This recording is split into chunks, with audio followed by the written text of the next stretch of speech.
Olá, eu quero compartilhar com você uma palavra que está escrita no livro de Mateus, capítulo 15, verso 21 até o verso 28.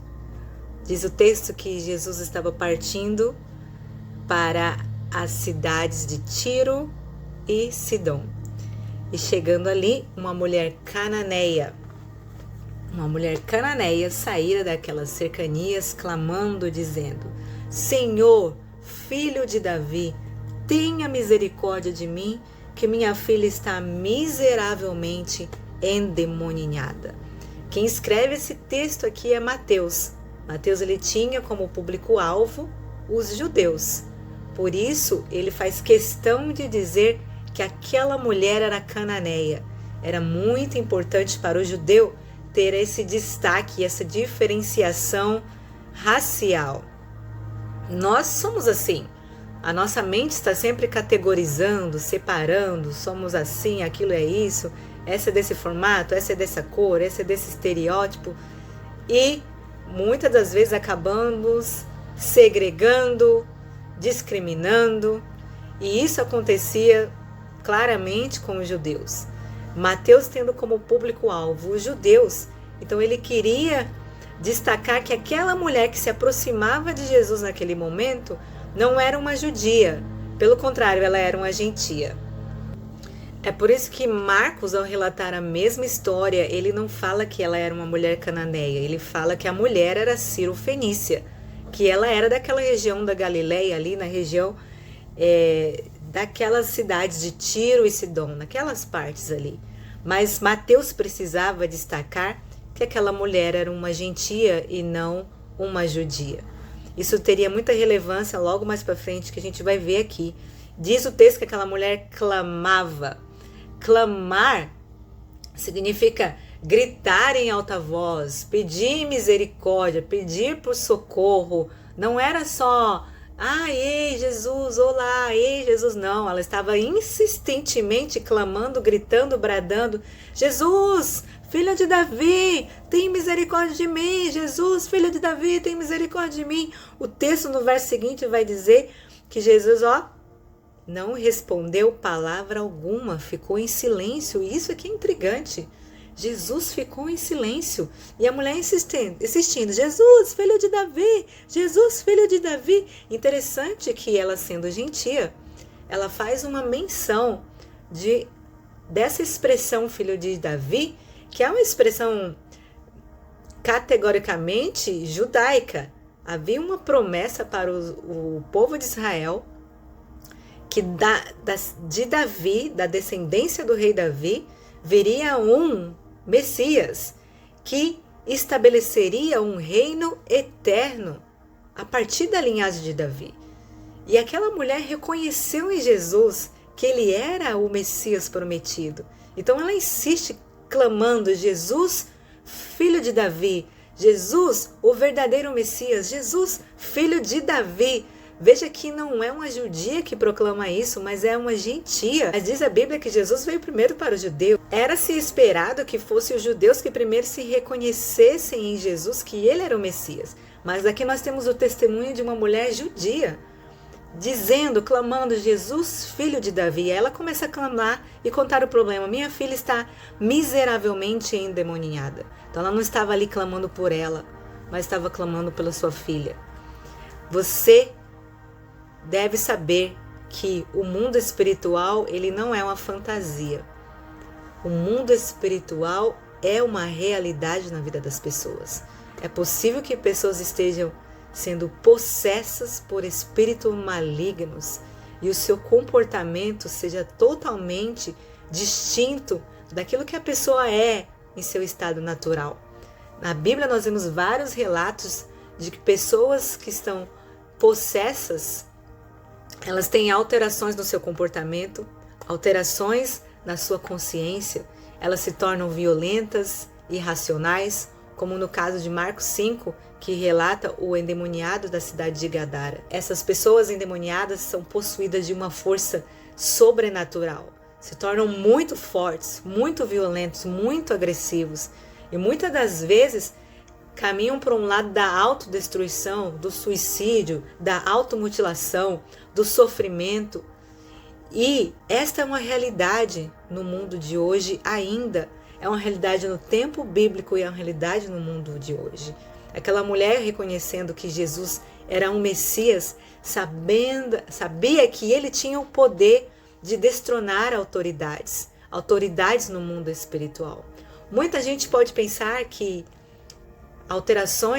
muitas alterações e possessões demoníacas são apenas aspectos psicológicos, tem que curar com terapia, remédios. O Novo Testamento é muito claro sobre a batalha espiritual que todos nós enfrentamos.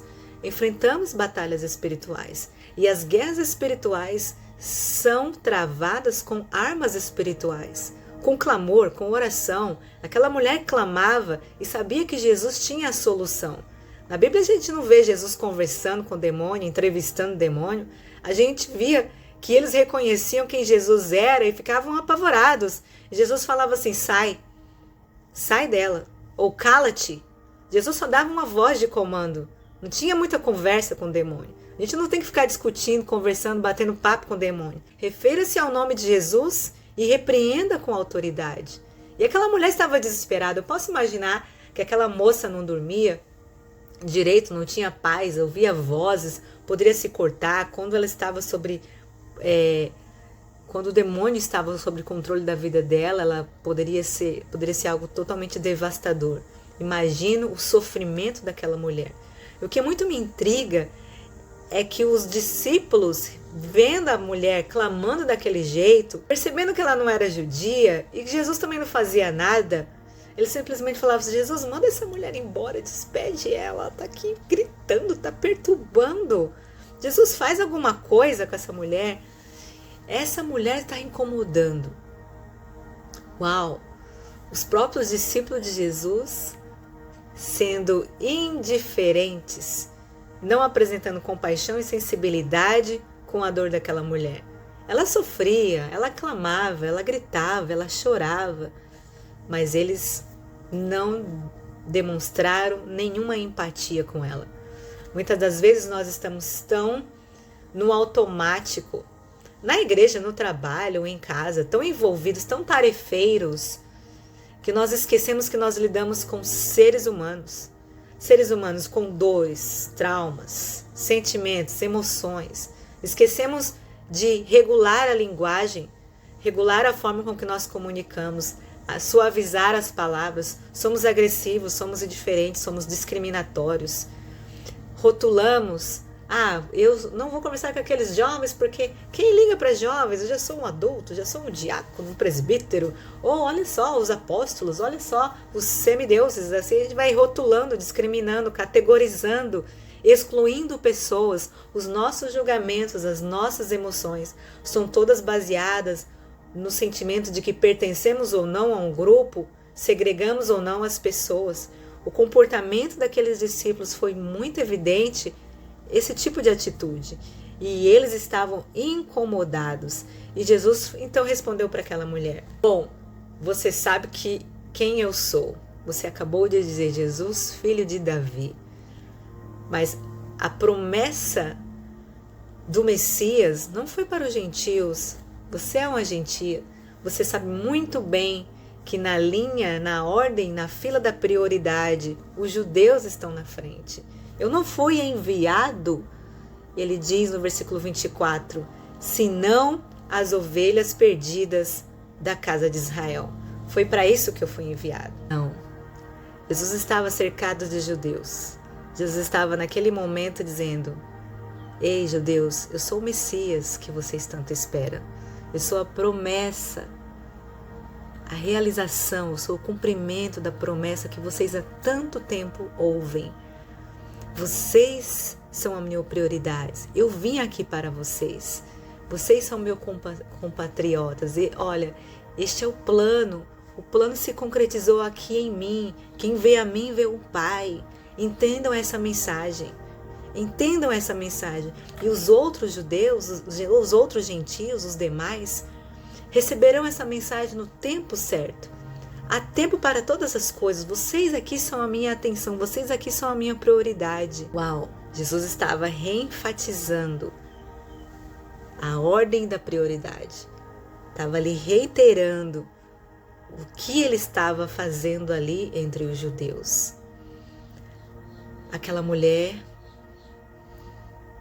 observou aquilo, analisou aquilo, e o versículo 25 diz: chegou ela, se aproximou de Jesus e o adorou. Uau! Então ela recebe um não de Jesus. Ela recebe: calma, não é a sua vez ainda. Ela recebe um silêncio de Jesus como resposta. E a atitude que ela tem é de adoração. A maior expressão de rendição a Deus é a adoração. Mesmo quando você tem um não como resposta, mesmo quando Deus fica em silêncio, a melhor coisa que alguém pode fazer é adorá-lo. Muitos se voltam contra Deus quando Deus não realiza, quando algo ruim acontece, quando uma tragédia acontece. A pessoa despreza Deus e escarnece do seu nome. Mas a mulher cirofenícia teve uma atitude diferente. Vemos em Mateus capítulo 16 que Jesus falou assim: não é a sua hora ainda.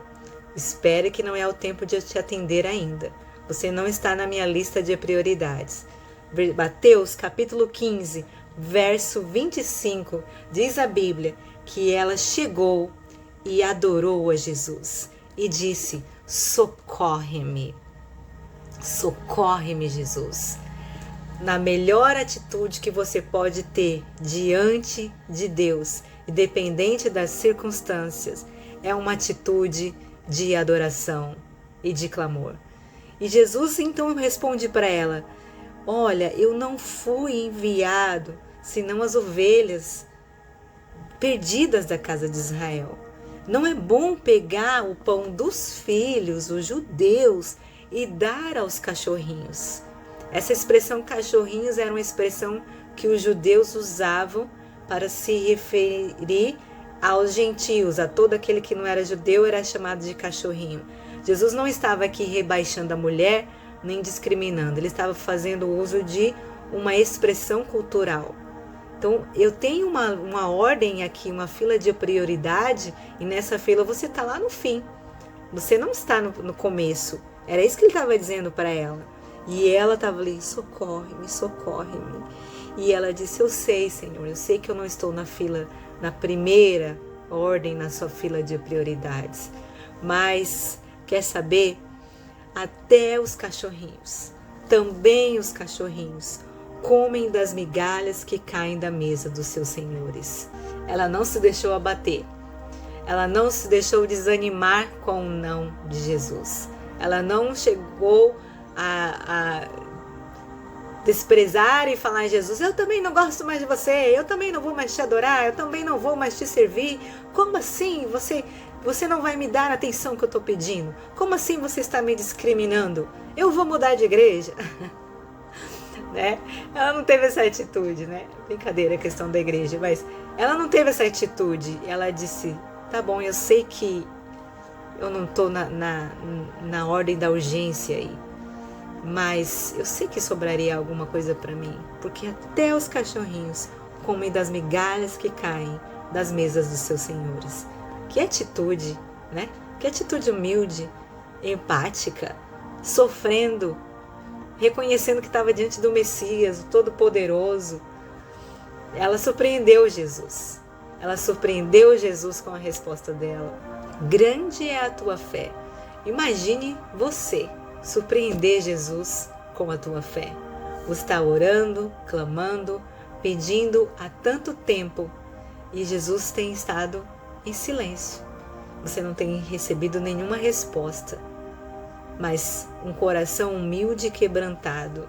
A Bíblia diz: batei e abri-se-vos-á, pedi e achareis.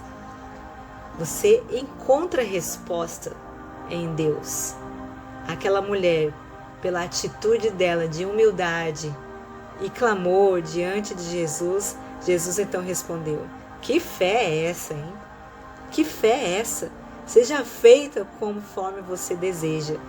E a Bíblia diz que naquela mesma hora, a oração dela foi atendida, a sua filha foi liberta. Esse texto maravilhoso de Mateus 15 nos coloca diante de uma mulher que teve um comportamento extremamente humilde, que reconheceu quem Jesus é. Nós somos duas pessoas distintas quando estamos com Deus e quando estamos sem Deus.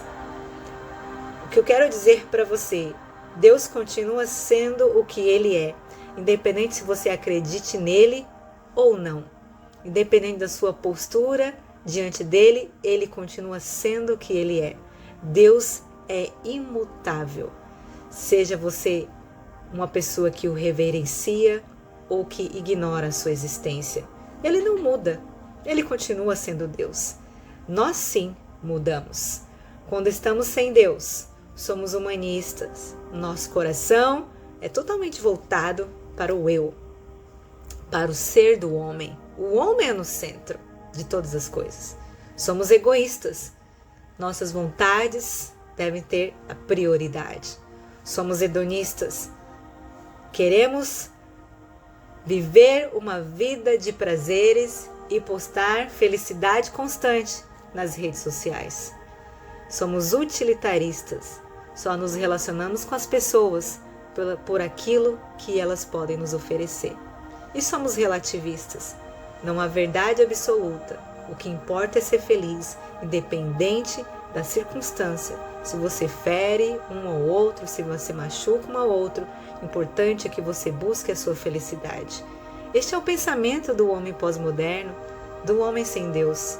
Mas quem está em Deus, ele é teísta. Deus é aquele que rege a sua vida constantemente. Ele tem uma vida de humildade, fraternidade. Compartilha o que tem. Dá sem esperar retorno. Ele não é utilitarista. Ele não é também relativista, pelo contrário, ele é fundamentalista. Ele é conservador. Significa que quem está em Deus segue esta Bíblia, segue esta palavra e não abre mão de valores que são inegociáveis. Quer viver uma vida com Deus, quer ser surpreendido pela alegria de estar em Jesus. Reconheça o seu senhorio, reconheça a sua soberania, as tuas necessidades, o teu coração. O coração quebrantado e humilde ao Senhor. O Senhor não desprezará. Deus te abençoe.